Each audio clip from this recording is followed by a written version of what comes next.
আমার বিয়ে হয়েছে 13 বছর হয়েছে। 13 বছরে আমার মা চারবার কি 5বার আইছে। আমার বড় বোন আইছে মাত্র 3বার।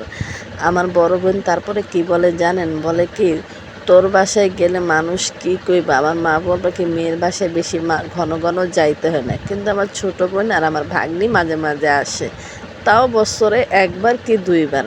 মাঝে মাঝে আসে বলে বছরে 1বার কি 2বার। ওরা কেউ আমার বাসায় অতটা আসে না। আমার বড় ভাই, আমার মানে বড় ভাই বলতে আমাদের সবার ছোট, কিন্তু আমরা ওরে বড় ভাই বলি। ও আসে 6 মাসে 1বার, বছরও আইহে না। আর আমার ছোট ভাই তো কোন দিন আইসে আমি ভুললাই গেছি। তাই আমি আর আমার মা বলে যে, মার কথা তো বললাম যে ঘন ঘন মেয়ের বাড়িতে যাইতে হয় না। তারা ওই আগের যুগেই আছে। এখান থেকে আমার ভাগ্নি, আমার বোন আইলো আমার বাসায়। দেখেন কত কি নিয়ে আইছে, কতগুলো আম নিয়ে আইছে, কাঁঠাল নিয়ে আইছে। ওই দিন আবার রোজা ছিল। তাই বাগনিরে কল করে তার আগের দিন আমি ডাকছি যে আয়াম খালামুনির বাসায় ইফতারি করবি। বলে না, মা বলছে যাইতে না, যে এত ঘন ঘন যাইতে হয় না। কিন্তু আমি যে অগু বাসায় সপ্তাহের মধ্যে 2বারও যাই, সপ্তাহের মধ্যে 3বারও যাই, আর মাসের কথা তো কোয়াই যায় না। আপনারা তো দেখেন আমার ভিডিওগুলোতে আমি বেশি বোনের বাড়িতে আর মায়ের বাসায় যাই। তাই আমার মা বোনের কথা শুনে আমি মাঝে মাঝে ভাবি আসলেই তারা কোন যুগে এখনো আছে। মা কয় কি, ছোটো বোনের বাসায় এত যাইতে হয় না, আর আমার মা কয় মেয়ের বাসায় এত যাইতে হয় না। আমার আব্বু আইতে চাইছে, আমার আব্বুরও আইতে দেয় নাই। বলে না, যাইবে এখানে কি করতে, যাওয়া দরকার নাই, ওরা দুইজন ছোটো, ওরা দুজন যাক। তারপর আমার বইনে কাঁঠালগুলা নিয়ে এসে, কাঁঠালগুলা অনেক ভালো ছিল, আমও ভালো ছিল। এই যে ইফতারি এখন মা খাইতেছে।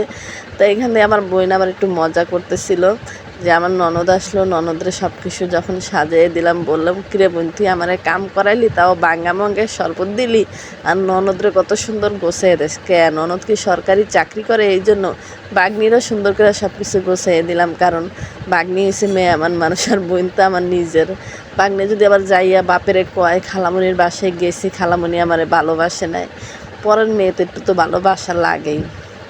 তো এটা আমি কী খাইতেছি জানেন? বুটের ডাল দিয়া মাংস, পুঁই শাক এগুলো রান্না করছে, খুবই মজা হয়েছে। যে আমি একটা কাঁঠাল ভাঙছি, এখন আমার তাসুমের বাপে একটা কাঁঠাল ভাঙবে না। আমার কাঁঠালটা যখন ভাঙছি কত সুন্দর করে ঘরটা ক্লিয়ার করে রাখছি, মানে একটু ভাঙছি, একটু পলিতে ময়লা উঠিয়ে এলাইছি। আর উনি যখন কাঁঠাল ভাঙবো তখন তো দেখবেনই গড্ডারে পুরা সরে এলায়। কাঁঠাল তো ভাঙতেছে না, আমার ঘরটার 12টা বাজাইতেছে। তারপরে কিছু পাওয়া যাবে না, কারণ কি কাজ করিয়ে আইসে, আবার এখানে কাঁঠাল ভাঙতেছে। কাঁঠাল কত বড় একটা কাজ, ভাঙ্গা জানেন না তো আপনারা? এত কষ্টের কাম ওরে দিছি, আর এটা ভাঙ্গে আর কয় কি, আর কাঁঠালেরও 12টা বাজাইতেছে।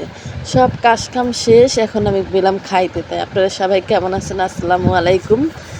আর আমার ভিডিওটা যদি আপনাদের কাছে একটুও ভালো লাগে থাকে, লাইক কমেন্ট করে দিবেন, পেজটাকে ফলো করে দিবেন। পরবর্তী আবার কোনো সুন্দর ভিডিও নিয়ে আবার আপনাদের মাঝে চলে আসবো।